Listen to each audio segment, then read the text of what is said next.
नमस्कार दोस्तों, आपके बीच एक बार फिर हाजिर हूँ एक नए और इम्पोर्टेंट टॉपिक के साथ।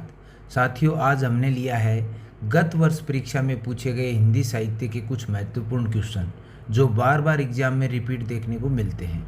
तो बिना समय गंवाए स्टार्ट करते हैं आज की क्लास। तो सबसे पहला क्वेश्चन है, किस लेखक ने स्वतंत्रता आंदोलन के दौरान क्रांतिकारियों के साथ बम बनाए? तो वो कवि कौन थे या लेखक कौन थे आगे, और इनका जन्म हुआ 1911 में। एक इनकी कृति है जिस पे साहित्य अकादमी पुरस्कार मिला, वो है आंगन के पार द्वार। आंगन के पार द्वार, और ये मिला साथियों 1964 में। अब क्वेश्चन नंबर 2 देखिए, किस साहित्यकार का संबंध भगत सिंह व सुखदेव से था? तो वो था यशपाल, और यशपाल का जन्म हुआ 1903 में। इनका एक प्रसिद्ध उपन्यास है, उसका नाम है झूठा सच। ये चर्चित और प्रसिद्ध उपन्यास है। आगे देखें क्वेश्चन नंबर 3, दुनिया रोज बनती है काव्य संग्रह किसका है? ये है आलोक धनवा का है। क्या है? काव्य संग्रह। और इनका जन्म हुआ 1948 में। फिर है नटरंग उपन्यास के लेखक कौन है? नटरंग उपन्यास के लेखक कौन है? वो है आनंद यादव, और आनंद यादव का जन्म हुआ 1935 में। आगे देखें, फिराक गोरखपुरी का मूल नाम क्या है? मूल नाम है साथियों रघुपति सहाय, और ये फिराक गोरखपुरी है। इनका जन्म हुआ 1896 में, और 1896 में ही एक अन्य लेखक हैं जिनका जन्म हुआ है, वो हैं सूर्यकांत त्रिपाठी निराला। सूर्यकांत त्रिपाठी निराला, ठीक है, रघुपति सहाय। दूसरा इसमें गुले नगमा, इनकी जो एक प्रसिद्ध कृति है गुले नगमा, जिन पे साहित्य अकादमी पुरस्कार मिला, और वो मिला 1960 में। आगे वाला क्वेश्चन देखें, रामदास किसकी चर्चित कविता है? तो ये है रघुवीर सहाय की। किसकी है?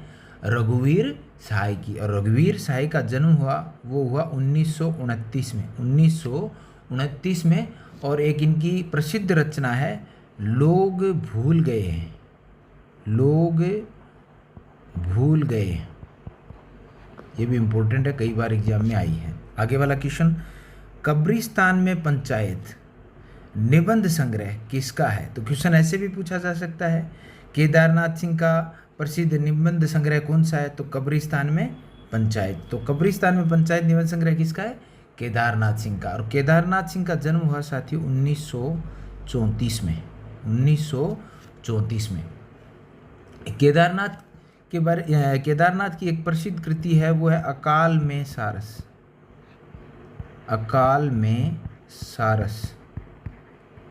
और इनको साहित्य अकादमी पुरस्कार मिला, वो मिला 1989 में। आगे देखें, साहित्यानंद किसकी रचना है?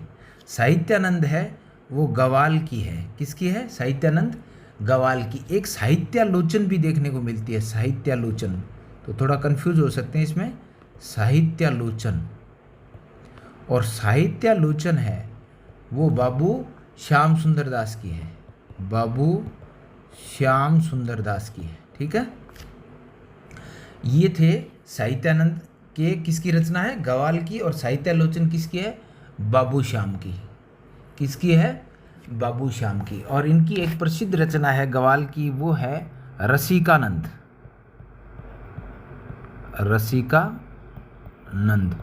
इनकी प्रसिद्ध रचना है, और ये रीतिकाल के अंतिम कवि माने जाते हैं।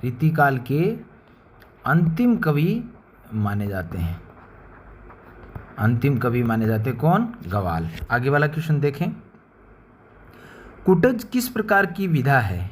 तो किस प्रकार की विधा है? यह है ललित निबंध। और ये लिखा किसने? ये लिखा हजारी प्रसाद द्विवेदी ने। ये लिखा हजारी प्रसाद द्विवेदी ने।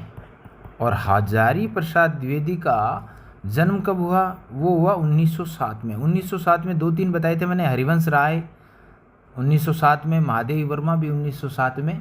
और एक इनकी प्रसिद्ध कृति है, वो है आलोक पर्व। आलोक पर्व, जिसको साहित्य अकादमी पुरस्कार मिला, जिसको साहित्य अकादमी पुरस्कार मिला। आगे वाला क्वेश्चन देखें। मेरा कच्चा चिट्ठा, मेरा कच्चा चिट्ठा किसकी आत्मकथा है? या ये ऐसे भी पूछ सकते हैं, ब्रजमोहन व्यास की कौन सी आत्मकथा है? तो ये मेरा कच्चा चिट्ठा ये किसकी आत्मकथा है? ब्रजमोहन व्यास की।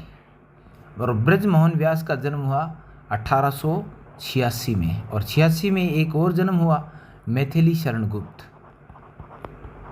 मैथिली शरण गुप्त, उनका भी जन्म है वो 1886 में ही हुआ था। इसके बाद है कहानी लिखने के कारण, कहानी लिखने के कारण किस प्रकार की विधा है? तो ये किस प्रकार की विधा है? ये है आत्मकथा। थोड़ा कंफ्यूज करने के लिए क्या है, कहानी लिखने के कारण, तो ऑप्शन में आएंगे तो वहाँ पे आत्मकथा भी देगा, कहानी भी देगा, उपन्यास भी देगा। तो ये ज़्यादातर क्या कंफ्यूज हो जाते हैं, कहानी लिख देते हैं, लेकिन ऐसा नहीं है। कहानी लिखने के कारण ये है, ये आत्मकथा है। और ये आत्मकथा है किसकी? ये असगर वजाहत की है, असगर वजाहत, असगर वजाहत। और इनका जन्म हुआ 1946 में। आगे वाला क्वेश्चन, मुखोटा किसकी आत्मकथा है? मुखोटा है वो है ममता कालिया की। किसकी है? ममता कालिया की। और ममता कालिया का जन्म हुआ वो हुआ 1940 में। और इनके प्रसिद्ध उपन्यास हैं वो है, एक तो बेघर, बेघर, नरक दर नरक, नरक दर नरक, और थिएटर रोड के कौवे, थिएटर रोड के कौवे। ठीक है। आगे वाला क्वेश्चन, विराम चिन्ह किस प्रकार का निबंध संग्रह है? विराम चिन्ह किसका निबंध संग्रह है? ये आना चाहिए यहाँ पे क्वेश्चन, थोड़ा मतलब मिसप्रिंट हो गया। विराम चिन्ह किसका निबंध संग्रह है? वो है रामविलास शर्मा। किसका है? रामविलास शर्मा। और रामविलास शर्मा का साथियों जन्म हुआ वो हुआ 1912 में। और इनकी प्रसिद्ध जो काव्य कृति है वो है निराला की साहित्य साधना, निराला की साहित्य साधना। आगे देखें, सुदामा चरित के रचयिता कौन है? और सुदामा चरित के रचयिता कौन है? वो है नरोत्तम दास। और नरोत्तम दास का साथियों जन्म हुआ वो हुआ 1493 में। आगे वाला क्वेश्चन, भंवर गीत, भंवर गीत किसने लिखा? ये लिखा नंददास ने। भंवर गीत किसने लिखा?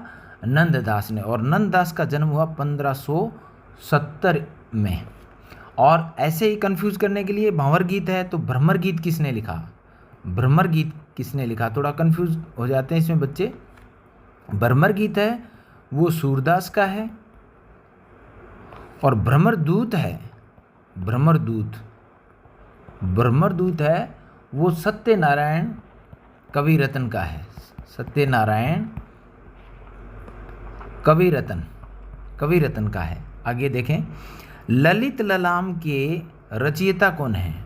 ललित ललाम के रचयिता कौन है? ये है मतीराम।